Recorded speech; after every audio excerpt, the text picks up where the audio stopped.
Misi kita hari ini. Selamat sejahtera. Adakah kalian semua tahu mengenai pantang larang? Apakah maksud pantang? Tegahan daripada melakukan sesuatu perkara kerana ia dipercayai akan membawa akibat yang berat. Apakah maksud pantang larang? Sesuatu yang tidak dipersetujui oleh sebuah kumpulan masyarakat tentang perkara yang dianggap sumbang di mata mereka. Apakah tujuan pantang larang? Untuk mendidik dan menjaga keselamatan setiap anggota masyarakat. Pantang larang merupakan satu bentuk bahasa yang sering digunakan oleh masyarakat terdahulu sebagai satu bentuk peraturan lisan yang harus diterima oleh masyarakat sebagai satu dogma dalam kehidupan seharian. Bagaimanakah pantang larang terhasil? Daripada kepercayaan masyarakat dahulu kala berdasarkan pengamatan terhadap alam sekitar dan kejadian alam yang bersifat sebab dan akibat. Jika pantang larang ini dilanggar, seseorang individu itu dikhawatiri akan menerima kecelakaan atau ditimpa perkara yang buruk. Contoh pantang larang. Masyarakat Melayu percaya bahawa makan pedal ayam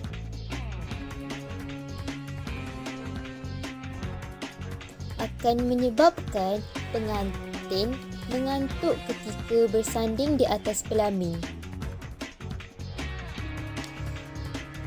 Bagi masyarakat Melayu tradisional, amalan tidak membasuh pinggan selepas makan dipercayai akan lambat menerima menantu dan juga dianggap sebagai pemalas dan tidak dipandang manis. Jika seorang lelaki itu makan di atas pinggan yang bertindih, masyarakat Melayu percaya bahawa mereka akan berkahwin dua. Seseorang yang makan di dalam pinggan yang sumbing seperti gambar di bawah, dikhawatiri anak mereka akan sumbing. Pantang larang masyarakat Melayu bagi anak dara. Anak dara jangan menyanyi di dapur, nanti dapat suami tua. Anak dara jangan makan sambil baring, nanti dapat suami pemalas. Jangan makan berpindah tempat, nanti suami ramai. Anak dara tidak elok duduk di tangga, nanti jodoh lambat sampai. Jangan menatang pinggan ketika makan, nanti suami mudah cari yang lain. Pantang larang masyarakat Melayu bagi wanita hamil. Antaranya ialah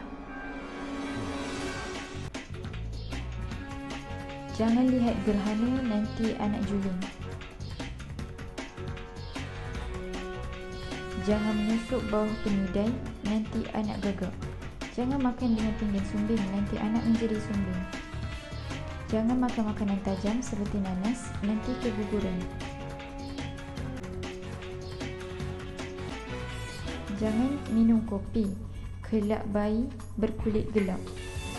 Contoh pantang larang. Masyarakat Melayu dilarang menjahit pada waktu senja kerana dipercayai mata akan menjadi buta. Menurut Puan Ani Haji Omar, penulis jurnal antarabangsa Dunia Melayu Jilid 7, ini adalah bertujuan untuk menjaga kesihatan mata supaya tidak kabur dan rosak.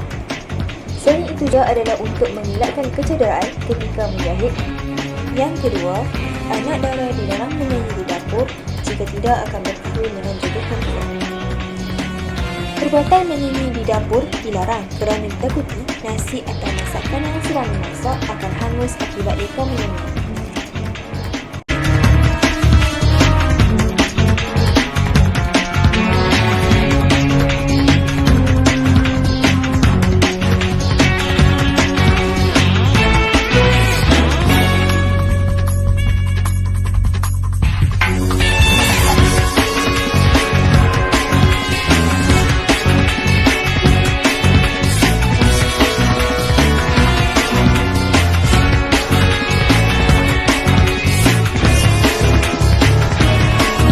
Seterusnya, kajian daripada Temuduga menunjukkan perbandingan pemikiran antara dua peringkat umur remaja dan warga emas.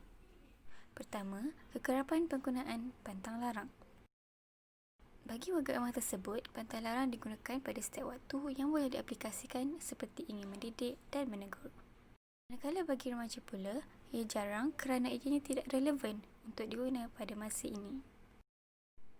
Kedua, adakah penggunaan pantang larang memberikan impak positif?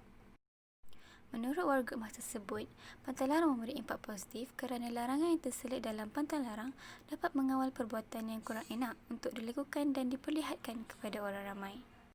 Bagi remaja tersebut pula, pantang larang ada yang memberi impak positif dan ada yang tidak. Akhir sekali, wajarkah penggunaan pantang larang ini diteruskan?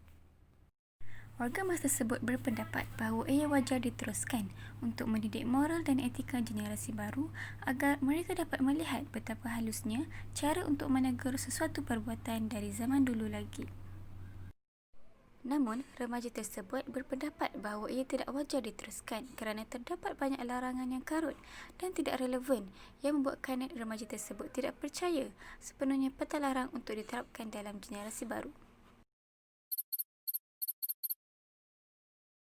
Pertama, Jurnal Adat dan Pantang Larang Masuk ke Hutan Perbadanan Perpustakaan Negeri Perlis 2000 karya Saad Nordin menceritakan tentang adat yang diamalkan sebelum memasuki hutan untuk perlindungan diri serta pantang larang semasa berada di dalam hutan. Kedua, Adat dan Pantang Larang Orang Melayu karya Aziz Deraman dan Wan Ramli Muhammad serta Jurnal Petua dan Pantang Larang Berkaitan Kesihatan Wanita karya Sharifah Suraya Said Jamaluddin. Seterusnya, Ensiklopedia Perbidanan Melayu karya Sharifah Anisah Barakbah dan Suara Hati Penyair Malaysia dalam Puisi Melayu Moden karya Ani Haji Omar. Kemudian, Masyarakat dan Budaya Melayu karya Ismail Hamid dan Istiadat Anak Buai terbitan Kementerian Kebudayaan, Kesenian dan Pelancongan Malaysia.